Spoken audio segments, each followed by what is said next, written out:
Morning coffee, you can't beat it, especially when it's a piccolo.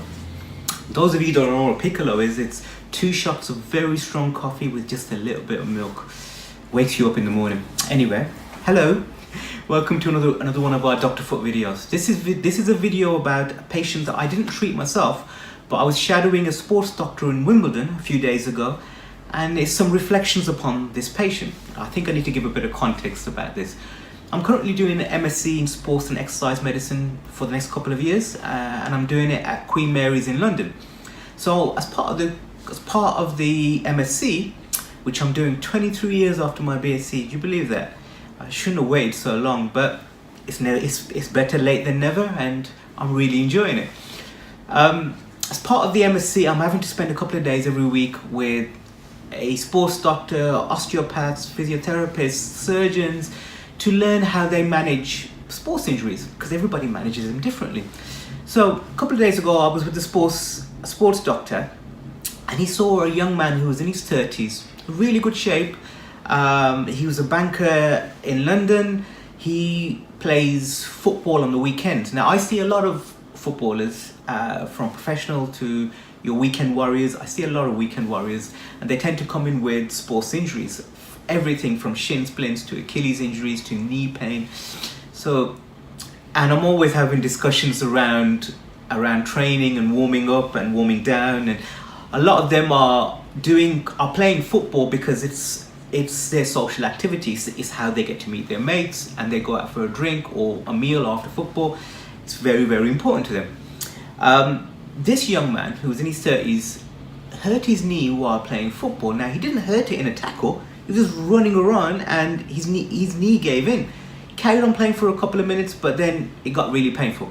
Next day, his knee swelled up like a balloon, got quite painful. He still didn't go to a doctor, waited a couple more days, went to his GP. GP said, "You probably got a swollen knee, have some anti-inflammatories." They didn't do the job. Waited another couple of weeks, went to see a sports massageist who gave him a sports massage, made it even worse. So then this is 6 to 8 weeks later, he's come to see this sports doctor. So I'm sitting in on this consultation, and he's given a very good history. So he's talked about the type of pain and and what happened and the mechanism of injury. The doctor was able to diagnose him without touching him. When he did assess him, he confirmed the diagnosis, and it was very, very interesting. What the young man did was he damaged the anterior cruciate ligament, which is this structure here. I'm going to make a whole video about knee pain because it's something that I think is very, very important. I'm going to make one about the anatomy. I'll probably put it in the same video actually. Talk about the anatomy and talk about one of the most common things I see, which is pain around the kneecap. But this young man who had damaged his ACL, he actually ruptured it. He's going to need an operation. So he's going to need 9 months before he goes back to playing football. He's going to be on crutches for a couple of weeks. 2 things really stood out to me. The first thing was, it was such an innocuous event, but it was such a serious injury. It's so important that we take these innocuous events that you think that may not be a serious thing, but you really need to get them checked out.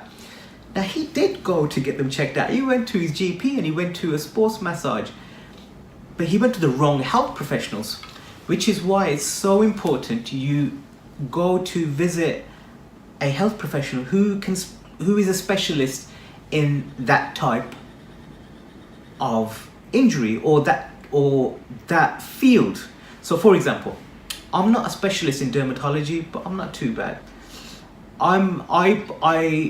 My field of expertise is biomechanics and sports injuries, but I'm not the best. There are other podiatrists that are better than me, but I do try. I make a conscious effort. There are some podiatrists who are really good at dermatology and don't really see a lot of biomechanics. Similarly, there's some other podiatrists who see a lot of children or see a lot of diabetic ulcerations. They're not the best at biomechanics. They're not the best at doing rehab. So you need to choose the health professionals. It's the same with physiotherapists. Some physiotherapists don't see sports injuries. So you would pick and choose. Some doctors are not experts, also osteopaths. So you need to really choose the type of health professional that you go to. That was my first takeaway point that really stuck out on me, because it's not as though he didn't want a diagnosis. The patient really wanted a diagnosis, but he didn't go to see the right health professional.